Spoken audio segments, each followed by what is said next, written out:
My name is Daniel, and I used to think I had it all. I was 42, a partner at a prestigious architectural firm, living in a beautiful brownstone in Brooklyn with my wife, Olivia, and our two daughters, Lily, 10, and Chloe, 8. Olivia was a successful freelance writer, specializing in travel and culture pieces. We'd met in college, a whirlwind romance that turned into a solid, loving marriage. Or so I thought.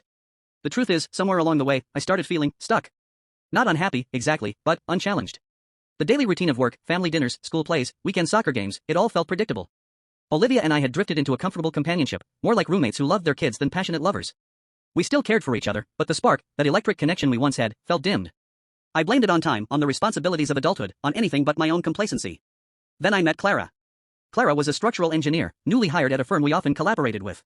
She was 30, vibrant, full of energy, and, most importantly, she saw me. Not the Daniel, the responsible husband and father, but the Daniel, the creative, passionate architect. We started working closely on a major project, a sleek, modern museum downtown. Late nights at the office turned into after-work drinks, which turned into shared confidences, and then, inevitably, into stolen kisses in dimly lit bars. The affair was intoxicating. It was a world away from my predictable life.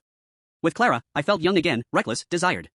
We'd meet at boutique hotels during lunch breaks, send each other flirty texts throughout the day, steal weekends away under the guise of business trips.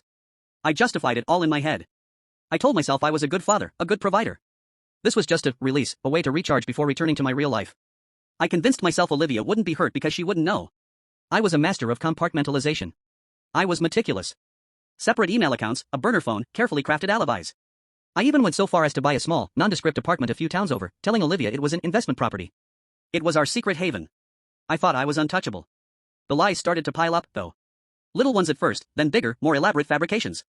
I became irritable at home, distant from Olivia and the girls. I'd snap at minor inconveniences, my guilt manifesting as anger. Olivia noticed, of course. She asked if I was okay, if I was stressed at work. I'd brush her off, telling her I was fine, just tired. The irony was, I was exhausted, but not from work. It was the constant juggling, the fear of getting caught, the weight of my deception that was draining me. The beginning of the end came on Lily's 10th birthday. We were having a small party at home, just family and a few of her close friends.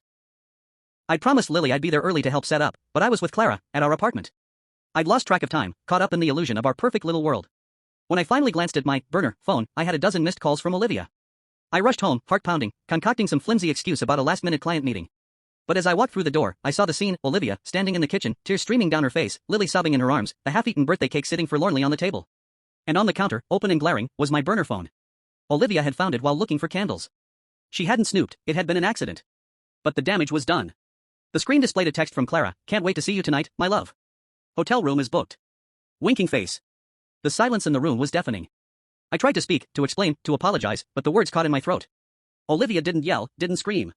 She just looked at me with a mixture of sadness and disgust that was far more devastating than any outburst could have been. "Get out," she whispered, her voice trembling. And that was it. The aftermath was brutal. Olivia filed for divorce, and rightly so. The investment property, the burner phone, the meticulously documented expenses, it all came out. My carefully constructed facade crumbled. My partners at the firm, initially supportive, grew distant as the details of my affair became public knowledge within our social circle. The shame was suffocating. The worst part, though, was losing my daughters. Olivia was granted full custody, and while I had visitation rights, the girls were understandably distant, hurt, and confused. Lily, especially, wouldn't look me in the eye. The trust, the bond we had, was shattered. I moved into a small, depressing apartment, a far cry from the brownstone I'd shared with my family. The silence was the worst. No more family dinners, no more bedtime stories, no more laughter. Just the echo of my own bad choices. Clara? She disappeared as quickly as she'd entered my life. Turns out, I wasn't the first married man she'd been involved with, and the thrill of the forbidden was all she was after. I was just another conquest. I'm still a partner at the firm, but my reputation is tarnished. I'm professionally competent, but socially, a pariah. I see Olivia occasionally, at school events or when I pick up the girls. The sadness in her eyes is a constant reminder of what I've lost. I thought I was seeking excitement, validation, something more.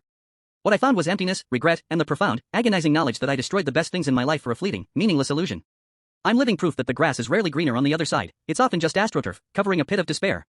And that's where I am now, alone in the pit I dug for myself.